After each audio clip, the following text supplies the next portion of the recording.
యాదగిరి శేఖర్రావు అనేటటువంటి వ్యక్తికి బీఆర్ఎస్లో పెద్ద లీడర్లతోటి మంచి సత్సంబంధాలు ఉన్నాయనగా విన్నా. సీఎం గారితోనే ఉన్నాయి, అంటే మాజీ సీఎం గారితో. నిజమే, చాలా సందర్భాలు ఫోన్ కూడా ఒప్పుకుంటారా? 100% ఒప్పుకుంటారు కదా, 100%. మీరు అవసరం ఫోన్ చేసి ఒక్క నిమిషం అన్న. లాస్ట్ టైం మీరు ఎమ్మెల్సీ క్యాండిడేట్గా నిలబడాలని చెప్పేసి నిశ్చయించుకురా? నామినేషన్ వేసినా ఎందుకు విత్డ్రా చేసుకురు? కేవలం మా ప్రైవేట్ పాఠశాల సంఘం అప్పుడు నేను ఒక స్టేట్ సెక్రటరీ ఉండి, ఆ స్టేట్ సెక్రటరీ ఉన్న సందర్భంలో మా ప్రెసిడెంట్ గారు, నేను మార్చ్ 1 కూడా నామినేషన్ 2019లో, తర్వాత 5 నాడు కూడా ఒక నామినేషన్ వేసిన.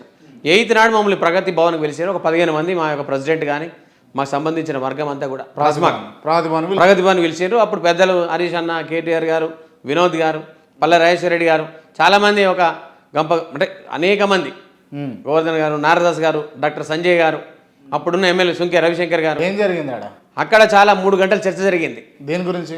ప్రైవేట్ పాఠశాలలు నువ్వు గెలిచినా కానీ ప్రైవేట్ పాఠశాల ఇష్యూస్ మీద వస్తావు కదా, ఆ సమస్యలే కదా సాల్వ్ చేసేది. మాకు క్షేత్రస్థాయి నుంచి మా పార్టీ బలగం ఉంది. రాబోయే రోజుల్లో ఎంపీ ఎలక్షన్స్ ఉన్నాయి. మేము ఒక బీసీ, అంటే అక్కడ ఉన్న స్వామిగౌడ్ గారు పోతున్నారు, దానికి సంబంధించిన పార్టీ ఈక్వేషన్స్ అనేక రకాలుగా ఉంటాయి. మేము ఖచ్చితంగా ఆ ఈక్వేషన్స్లో మేము తనకు చంద్రశేఖర్ గౌడ్ గారికి ఇవ్వాల్సిన మాట ఇచ్చాం. ఎప్పుడో పెద్దసారి ఇచ్చారు, మరి వారిని గౌరవించండి అని వీళ్ళందరూ అడిగారు. అదే ఉద్దేశంతో నేను వారి మాటను గౌరవించి, నాకన్నా ఎక్కువ మా సంఘం గౌరవించింది.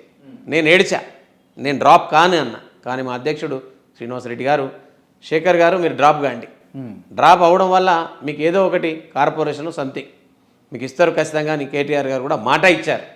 ఆ మాట ప్రకారం వారిని గౌరవించి నేను డ్రాప్ అవ్వడం జరిగింది.